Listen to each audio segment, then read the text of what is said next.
am in the car, again, as usual.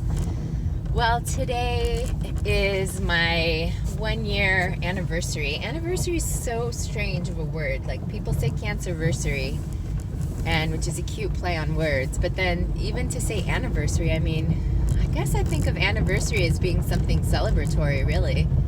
Like, yay, it's your anniversary. I mean, I guess people also say the anniversary of someone's death or the anniversary of this or that. It's just a calendar marker of whatever, of a year in this case. So a year ago, it was a Sunday and today's a Monday, I got the cancer diagnosis. I had my daughter in the car with me when I got that call, and immediately many tears shed from my eyes. It was very hard to get that call.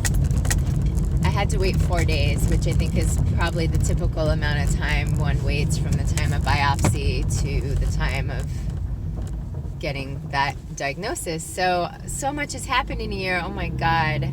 I tell people I got a degree in cancerology in the last year. I've learned so much, and I feel really grateful that I did 6 months. God, so it's been 6 months of natural and alternative healing and treatments, and then 6 months of conventional. Is that right? I guess so. Yeah, it is, because I did 6 months of natural alternative, and it just wasn't good enough for me. It wasn't enough of a response to satisfy me. And now that I've been through chemo, and I had the breast MRI, and the breast MRI showed basically no signs of the original tumor. So I guess that means it's gone. I mean, when the surgeon explained it to me, he said it could be a little bit more like buckshot. You know, it's not like 100% gone. Sometimes there's little tiny bits, but those could be just remnants and cell die-off. Some of it could still be active. You know, it's not as black and white as we want it to be, or as clear-cut necessarily. Oh, darn, I just went the wrong way. So, yeah, I mean, so much has happened, and I now have there are probably 3 women who I know personally who've gotten cancer diagnoses, and countless women that I've met online, either through YouTube or Instagram or Facebook, who I'm also in correspondence with about cancer and treatments, and some that have come ahead of me, and some that have been diagnosed over the last year. And I'm just really grateful that I know a little bit about having done the alternative stuff and then switching and deciding that I wanted to go conventional. A woman just commented this morning that she did the same thing. It's really the same story. She wasn't getting a fast enough response with alternative, and so she switched to conventional and had a total pathological response, I think is what you say, complete pathological response to the chemo. So I'm actually feeling pretty good. Tomorrow I'll get Herceptin, and Herceptin's like just a walk in the park compared to getting chemo. When I was getting Herceptin before, I was feeling fatigue. That's really the only notable thing, and I was a little bit worried about it can cause some heart, I don't think damage is the right word, but apparently whatever sort of heart complications that arise are usually in older people.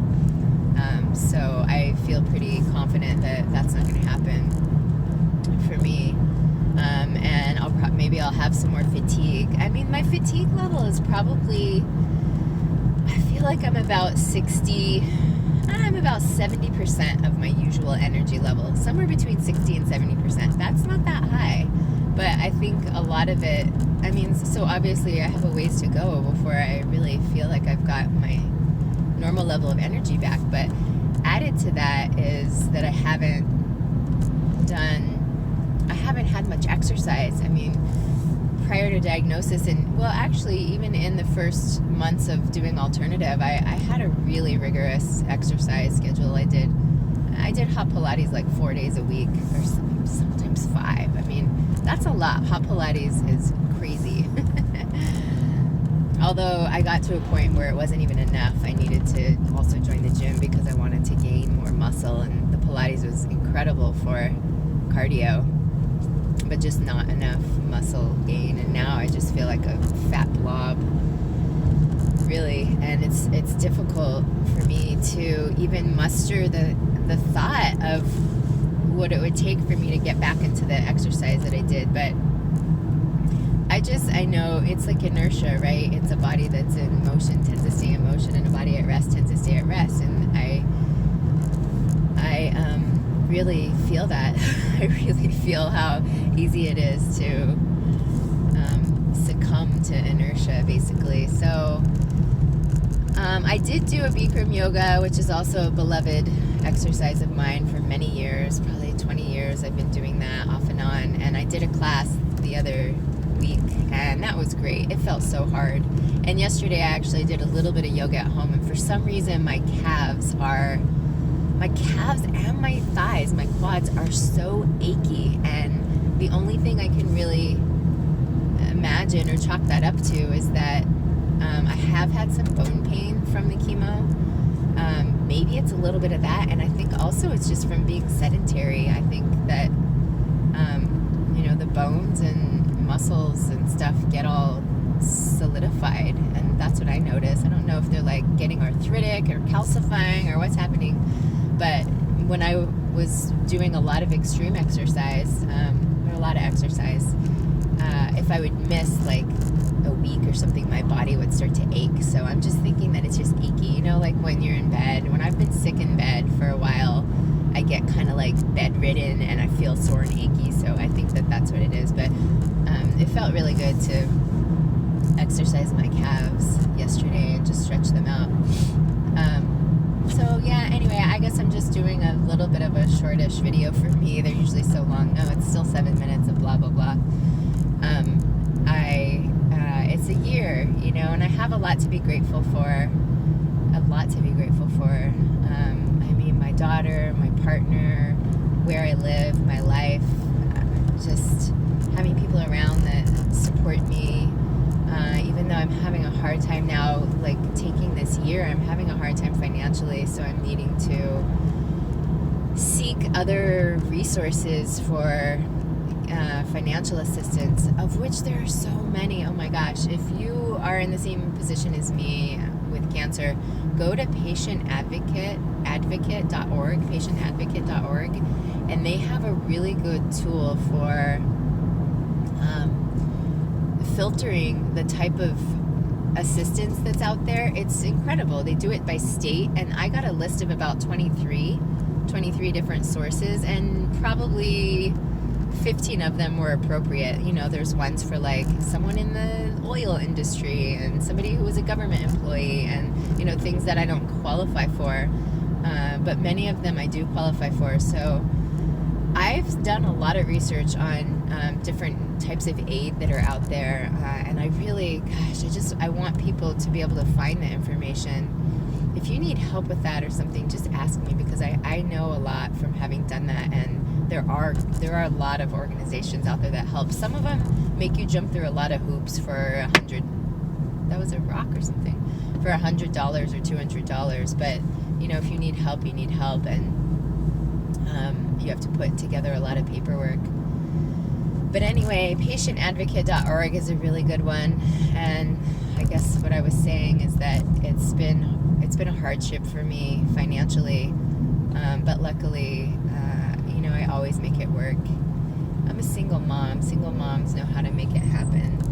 That's what I know. So I've been a single mom for a long time, and I know how to pull strings and make it happen. So yeah, I am grateful for a lot. I guess that's really what I want to say, and I appreciate the comments that I get from people who listen to this blathering that comes out of my mouth. I don't think it through, I don't like to think it through. Occasionally I'm like, okay, what should I say? And then I'm like, why even?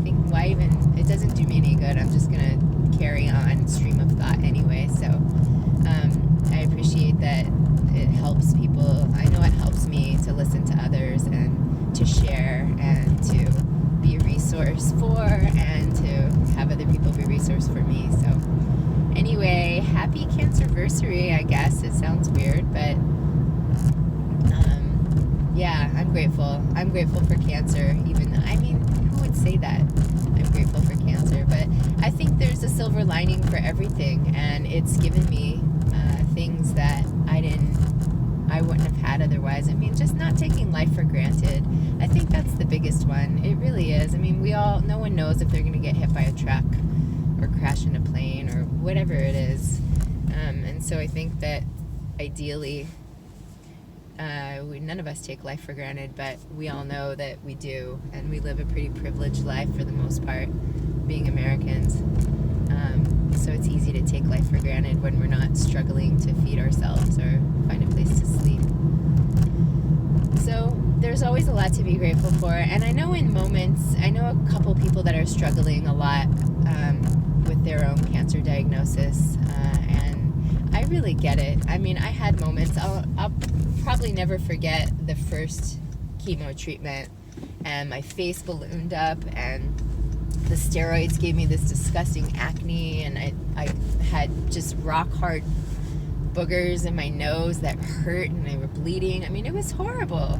And I looked, and I had no sparkle in my eyes, and I felt like I was dead. I mean, I felt like I was just moving toward death. That's how I felt after the first one. And then I recovered from it. It took about a week after the first one, and each time after each chemo treatment, it took a little bit longer to get better. Like tomorrow will be 3 weeks after my last chemo, and it took 3 weeks for the last 2 treatments. But I know what that's like. I know what that's like to just feel so downtrodden and beat up from, you don't know if you're beat up from the cancer or you're beat up from the treatments. It doesn't really matter, but maybe a combination of both. So I really do acknowledge and honor that there's times when we feel like crap, and there's times when we don't need to, and there's no sense in faking it. I mean, to me, I don't like to fake it anyway. I'm not the kind of person who wants to fake anything. And then cancer even more so. I mean, just be who you are and be where you are, and you don't need to prove anything to anybody. And that's, I think, another gift of cancer. I mean, you can choose that at any point in your life, but when you have cancer, you just get to say, like, I'm living life on my terms, and I'm doing it my way, and I'm going to be exactly who I am. So I hope that that's helpful or inspiring for anybody who might need it. I know I need that at times. So, all right. Thank you. Have a great day.